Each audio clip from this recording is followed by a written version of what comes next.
आज हम सब दोस्तों सीडीपी टॉपिक से 100 क्वेश्चन को कवर करेंगे जो कि आपके सीटेट एग्जाम के पॉइंट ऑफ व्यू से बहुत ही महत्वपूर्ण है। इसमें हम सब दोस्तों 100 प्लस वन लाइनर क्वेश्चन को कवर करेंगे जो कि आपके सीटेट की तैयारी को और बूस्ट करेगा। हम सब इसको आपको पार्ट वाइज में ला रहे हैं, आपको यह पार्ट 1 है। इसी तरीके से हम पार्ट 2, पार्ट 3, पार्ट 4 में लाएंगे। हर पार्ट में हम सब 100 वन लाइनर क्वेश्चन को कवर करेंगे। चैनल पे नहीं तो सब्सक्राइब कर लीजिए। आपको इस चैनल पर सभी सीटेट के सभी सब्जेक्ट की तैयारी कराई जा रही है। साथ में साथ आपको प्रीवियस ईयर क्वेश्चन पेपर, जो सबसे महत्वपूर्ण होता है, प्रीवियस ईयर क्वेश्चन पेपर भी डेली उपलब्ध कराया जा रहा है। कह रहे बाल विकास का मुख्य उद्देश्य क्या है? बच्चों के सर्वांगीण विकास का अध्ययन करना। विकास शब्द का तात्पर्य किससे है दोस्तों? गुणात्मक या मात्रात्मक परिवर्तन से है। वृद्धि मुख्यतः किस प्रकार का परिवर्तन है? वृद्धि जो होती है दोस्तों मात्रात्मक होती है। वृद्धि को हम सब मेजरमेंट कर सकते हैं, नाप सकते हैं। विकास मुख्यतः किस प्रकार का परिवर्तन है? विकास गुणात्मक एवं मात्रात्मक दोनों परिवर्तन है। विकास की प्रक्रिया कब तक चलती है? विकास की प्रक्रिया दोस्तों जीवन भर चलती है। विकास का कौन सा सिद्धांत कहता है कि विकास एक निश्चित क्रम से होता है? दोस्तों विकास का क्रमबद्ध का सिद्धांत कहता है। विकास का कौन सा सिद्धांत सिर से पैर की ओर विकास बताता है? दोस्तों इसे हम सिफाइले कोडल के नाम से जानते हैं, शीर्षाभिमुखी सिद्धांत के नाम से जानते हैं, जिसमें दोस्तों विकास जो है सिर से पैर की तरफ होता है। विकास का कौन सा सिद्धांत केंद्र से बाहर की ओर विकास को दर्शाता है? इसे हम दोस्तों फ्लेक्सिबल डिस्टल के नाम से जानते हैं, निकट दूर सिद्धांत के नाम से जानते हैं। विकास का वैज्ञानिक अध्ययन किसने प्रारंभ किया था? जेन स्टैनली हॉल ने किया था। बाल मनोविज्ञान के जनक किसे कहा जाता है? स्टैनली हॉल को कहा जाता है। विकास पर सबसे अधिक प्रभाव किन दो कारकों का माना जाता है? वंशानुक्रम एवं वातावरण का। शिशु सबसे पहले क्या सीखता है? सिर को नियंत्रित करना सीखता है। विकास के किस सिद्धांत के अनुसार प्रत्येक बालक की विकास की गति अलग अलग होती है? दोस्तों उसे हम व्यक्तिगत भिन्नता कहते हैं। चाहे दो बच्चे जुड़वा ही क्यों ना हो, लेकिन उनका जो विकास होता है वो अलग अलग ही रहेगा। सीखना क्या है? लर्निंग क्या है? व्यवहार में अपेक्षाकृत अस्थायी परिवर्तन है। अधिगम का सबसे प्रमुख लक्षण क्या है? व्यवहार में परिवर्तन है। अधिगम किसके कारण होता है? अनुभव है, अभ्यास के कारण होता है। शिक्षा का बाल केंद्रित दृष्टिकोण किस पर आधारित होता है? बालक की आवश्यकताओं और रुचियों पर आधारित होता है। एक अच्छा शिक्षक सबसे पहले क्या करता है? तो विद्यार्थियों की व्यक्तिगत भिन्नताओं को समझता है। प्रभावी अधिगम के लिए सबसे आवश्यक क्या है? सक्रिय सहभागिता है। बाल केंद्रित शिक्षा का मुख्य उद्देश्य क्या है? प्रत्येक बच्चों की समग्र विकास है। जिन पियाजे के अनुसार संज्ञानात्मक विकास की प्रथम अवस्था कौन सी है? संवेदी कामक अवस्था होती है, जो कि 0 से लेकर 2 वर्ष तक चलती है। संवेदी कामक अवस्था कितनी होती है दोस्तों? जन्म से लेकर 2 वर्ष तक।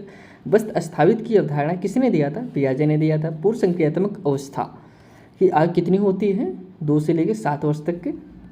अहम केंद्रिता किस अवस्था की प्रमुख विशेषता है? तो पूर्व संक्रियात्मक अवस्था की। मूर्त संक्रियात्मक अवस्था की आयु कितनी होती है? 7 से लेकर 11 वर्ष तक। अमूर्त चिंतन किस अवस्था में विकसित होता है दोस्तों? तो अमूर्त चिंतन जो है औपचारिक संक्रियात्मक अवस्था में विकसित होता है, जो कि 11+ वर्ष के बच्चे इसमें होते हैं। औपचारिक संक्रियात्मक अवस्था किस आयु से प्रारंभ होते हैं? 11+ के 11 वर्ष के बाद ही।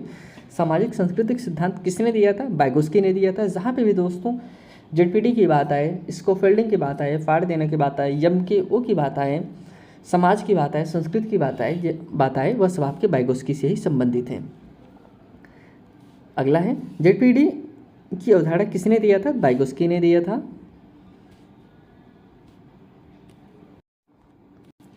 इसके फोल्डिंग सहारा प्रदान करा किस सिद्धांत से संबंधित है? वाइगोत्स्की के सिद्धांत से संबंधित है।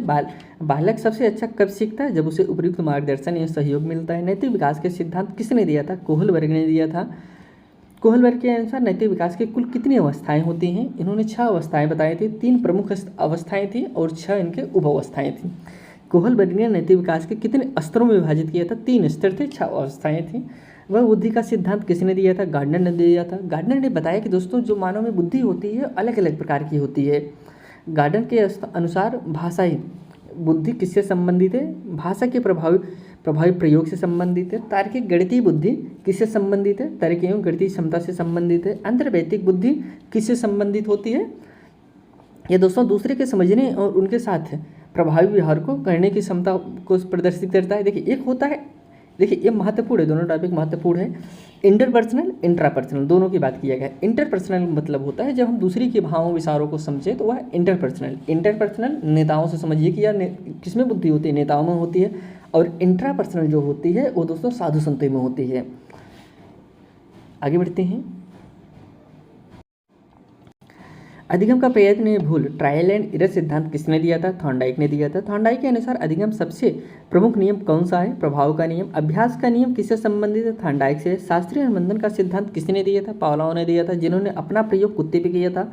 पावलोव ने अपना प्रयोग किस पशु पर किया था? कुत्ते पे किया था। क्रिया प्रसूत अनुबंधन का सिद्धांत किसने दिया था? स्किनर ने दिया था। स्किनर के अनुसार, स्किनर के सिद्धांत में अधिगम का मुख्य आधार क्या था? पुनर्बलन, रेनफोर्समेंट है। वंचित व्यवहार को बढ़ाने के लिए क्या दिया जाता है? सकारात्मक पुनर्बलन दिया जाता है। सामाजिक अधिगम का सिद्धांत किसने दिया था? बंडोरा ने दिया था। बंडोरा का प्रयोग का नाम क्या था? तो दोस्तों बेबी डॉल का प्रयोग। अनुकरण द्वारा सीखना किस सिद्धांत का प्रमुख आधार है? सामाजिक अधिगम का सिद्धांत। खोज द्वारा अधिगम का समर्थन किसने किया? जोरम ब्रोनर ने किया। ब्रोनर के अनुसार शिक्षक की मुख्य भूमिका क्या है? सीखने का मार्गदर्शक, फैसिलिटेटर के रूप में होना चाहिए शिक्षक की भूमिका। अधिगम को अस्थायी बनाने में सबसे अधिक सहायक क्या है? अभ्यास है, पुनर्बलन है। सीखने की तत्परता किस सिद्धांत से संबंधित है? थॉर्नडाइक का सिद्धांत से संबंधित है। करके सीखना, लर्निंग बाई डूइंग का समर्थन किसने किया था? जॉन डेवी ने किया था। जॉन डेवी कहते थे कि जब बच्चा खुद करके सीखेगा तभी अच्छे से सीख पाएगा। बालक की सक्रिय भागीदारी किस प्रकार के शिक्षण की विशेषता है? बाल केंद्रित शिक्षण है। कक्षा में प्रश्न पूछने का मुख्य उद्देश्य क्या होता है? सोच एवं समझ का विकास करना होता है। प्रभावी शिक्षण का सबसे महत्वपूर्ण गुण क्या है? विद्यार्थियों की सक्रिय सहभागिता सुनिश्चित करना। बाल केंद्रित शिक्षा में शिक्षक की भूमिका के क्या होती है? मार्गदर्शक है, सहयोगी के रूप में होना चाहिए, फैसिलिटेटर के रूप में होना चाहिए। ब्लूम के शैक्षिक उद्देश्यों का वर्गीकरण किसने प्रस्तुत किया? बेंजामिन ब्लूम ने किया। ब्लूम के अनुसार संज्ञानात्मक क्षेत्र का पहला स्तर कौन सा है? ज्ञान है। और लास्ट स्तर दोस्तों मूल्यांकन है, इवैल्यूएशन है। ब्लूम के अनुसार विश्लेषण, एनालाइज किस क्षेत्र से संबंधित है? संज्ञानात्मक क्षेत्र से संबंधित है। भावनात्मक क्षेत्र मुख्यतः किससे संबंधित है? अभिरुचि, मूल्यांकन है, दृष्टिकोण से संबंधित है। मनोगत्यात्मक क्षेत्र किससे संबंधित है? शारीरिक कौशल एवं क्रियात्मक क्षेत्र से संबंधित है। व्यक्तिगत भिन्नताओं को सम्मान करने वाला शिक्षक क्या करता है? प्रत्येक विद्यार्थी की क्षमता के अनुसार शिक्षण करता है। समावेशी शिक्षा का मुख्य उद्देश्य, इंक्लूसिव एजुकेशन का जो मुख्य उद्देश्य क्या है? सभी बच्चों को समान अवसर प्रदान करना। CWSN का पूर्ण रूप क्या है दोस्तों? Children with special needs. समावेशी कक्षा में शिक्षक की भूमिका क्या होती है?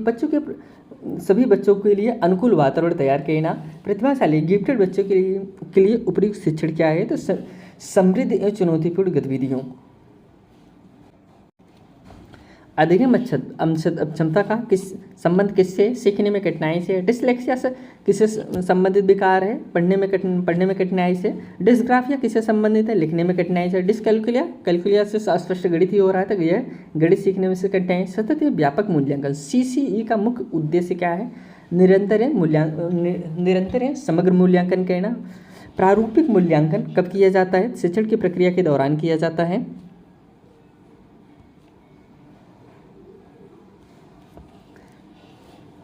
संकलात्मक मूल्यांकन कब किया जाता है? शिक्षण के अंत में किया जाता है। प्रभावी प्रतिपुष्टि का उद्देश्य क्या है? अधिगम में सुधार करना है। प्रेरणा का अधिगम पर क्या प्रभाव पड़ता है? अधिगम को एक अधिक प्रभावी बनाती है। एक प्रभावी शिक्षक की सबसे महत्वपूर्ण विशेषता क्या है? विद्यार्थियों की आवश्यकताओं के अनुसार शिक्षण करना। राष्ट्रीय शिक्षा नीति NEP 2020 के किस प्रकार के अधिगम पर विशेष बल दिया गया? अनुभवात्मक में दक्षित मूल का अधिगम। UNCF 2005 के अनुसार शिक्षण कैसा होना चाहिए? बाल केंद्रित एवं गतिविधि आधारित होना चाहिए। IT एक्ट 2009 के अनुसार शिक्षा का अधिकार किस आयु वर्ग के बच्चों के लिए है? तो 6 से 14 वर्ष बच्चों के लिए निःशुल्क अनिवार्य शिक्षा है। एक प्रभावी कक्षा की सबसे प्रमुख विशेषता क्या होती है? विद्यार्थियों की सक्रिय सहभागिता। यदि कोई विद्यार्थी बार बार गलती करता है तो शिक्षक को क्या करना चाहिए? मार्गदर्शन और रचनात्मक पुष्टि देना चाहिए।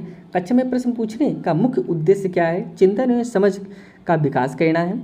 बालक सबसे प्रभावी ढंग से कब सीखता है? जब वह स्वयं सक्रिय होकर सीखता है। अधिगम को अस्थायी बनाने का सर्वोत्तम उपाय क्या है? अभ्यास एवं पुनरावृत्ति। एक अच्छे शिक्षक की पहचान क्या है? तो वह सभी विद्यार्थियों को सीखने का अवसर प्रदान करता है। रचनावादी शिक्षण में शिक्षक की भूमिका क्या होती है? मार्गदर्शन एवं सहायक के रूप में, फैसिलिटेटर के रूप में होनी चाहिए। रचनावाद के प्रमुख समर्थक कौन है? जीन पियाजे, वाइगोत्स्की हैं। समावेशी कक्षा में दिव्यांग विद्यार्थियों के प्रति शिक्षक का दृष्टिकोण कैसा होना चाहिए? सहयोगात्मक, सकारात्मक होना चाहिए। किसी विद्यार्थी को सीखने की गति धीमी हो तो शिक्षक को क्या करना चाहिए? उसकी आवश्यकता के अनुसार अतिरिक्त सहायता देना चाहिए। अधिगम को रोचक बनाने का सबसे प्रभावी तरीका क्या है? गतिविधि आधारित शिक्षण कराना। प्रभावी शिक्षण का आधार क्या है? स्पष्ट उद्देश्य, उचित शिक्षण विधि। शिक्षक का मूल्यांकन का उपयोग किसके लिए करना चाहिए? अधिगम के सुधार हेतु करना चाहिए। कक्षा में सकारात्मक वातावरण का सबसे बड़ा लाभ क्या है? विद्यार्थियों का आत्मविश्वास एवं सहभागिता बढ़ती है। बाल केंद्रित शिक्षा में सबसे अधिक महत्व किसे दिया जाता है? तो बालक की रुचि, आवश्यकता एवं अनुभव को दिया जाता है। शिक्षण अधिगम प्रक्रिया का अंतिम उद्देश्य क्या है? बालक का सर्वांगीण विकास करना है। एक आदर्श शिक्षक की सबसे महत्वपूर्ण विशेषता क्या है? कि प्रत्येक विद्यार्थियों को सीखने के लिए प्रेरित करना। यहाँ पे हम सब दोस्तों 100 क्वेश्चन ऑनलाइन क्वेश्चन को कवर किए, जो कि आपके सीटेट की तैयारी को और बूस्ट करेगा। चैनल पे नए हैं, डेली ऐसे वीडियो के लिए चैनल को जरूर सब्सक्राइब करिए। धन्यवाद दोस्तों।